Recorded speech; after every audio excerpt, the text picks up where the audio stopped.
میرے اہل سنت کی بارگاہ میں میرا ایک سوال ہے کہ ہمارے ہاں آج کل سوشل میڈیا وقت کی ضرورت بن چکا ہے۔ اکثر اوقات بیش اوقات ایسا ہوتا ہے کہ ہم لوگ واٹس ایپ گروپ میں تعلیم موضوعات پر بحث شروع کر دیتے ہیں۔ میرے اہل سنت کی بارگاہ میں میرا یہ سوال ہے کہ اس بارے میں کچھ مدنی پھول ارشاد فرما دیں۔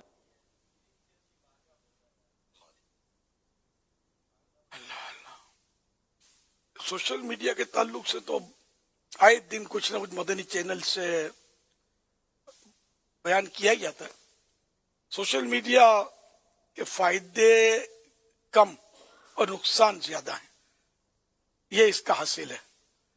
فائدہ اس صورت میں ہے کہ کسی مستند عالم دین کی طرف سے کوئی مسئلہ بیان ہوا تو وہ بندہ سیکھ لے، یا کوئی بیان کا کوئی کلپ ہوا تو وہ دیکھ کر اسے استفادہ کرے، یا خود عالم دین ہے تو وہ اپنی اس طرح کی کوئی مطلب ہے کہ خدمات اس کے ذریعے پیش کرے۔ اس طرح کی چیزیں پھر دعوت اسلامی کی اپنی ویب سائٹ ہے، اس پہ بھی الحمدللہ کافی دینی مواد فراہم کیا جاتا ہے، اس سے بھی آپ فائدہ اٹھا سکتے ہیں۔ تاہم میں نے عرض کیا نا کہ اس کا غالب تو نقصان ہی نظر آ رہا ہے کہ اس میں خرافات، واہیات اور بہت کچھ ہے اس میں، اور جو یوزر ہوتے ہیں اس کے ان کو پتہ ہوتا ہے میں غالباً میں کیا کہنا چاہتا ہوں، تو یہ بھی سب سمجھتے ہوں گے، اور میری معلومات کتنی، ان کو بہت زیادہ معلومات ہوتی ہے۔ تو بہرحال یہ کہ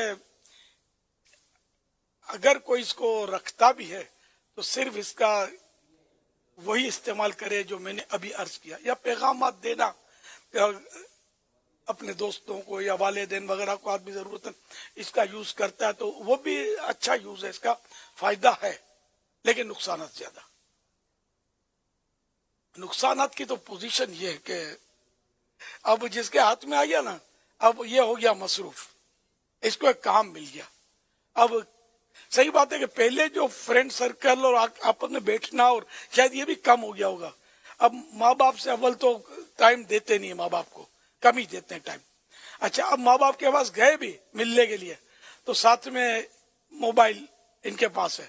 اب ماں بیٹھی ہوئی ہے، باپ انتظار ہے کہ بیٹا ذرا کوئی بات کرے، اور بیٹا ہے کہ مصروف ہے۔ ابو نے کچھ پوچھا کہ ہاں بیٹا اس کا، جی بتاتا ہوں، جی۔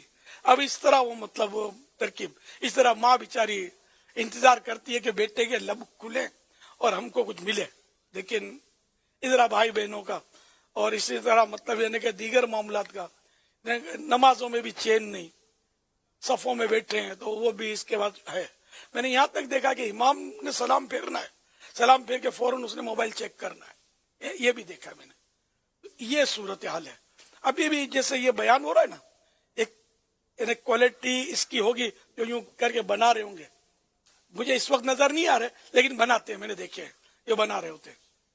حالانکہ بہترین صاف ستھرے کلپ اور ویب سائٹ پر یہ ہمارے سارے بیانات موجود ہوتے ہیں، ان سے غرض نہیں ہے، یہ خود اپنا جیسا بھی یہ پھیکا بنائیں گے اور خوش ہوں گے۔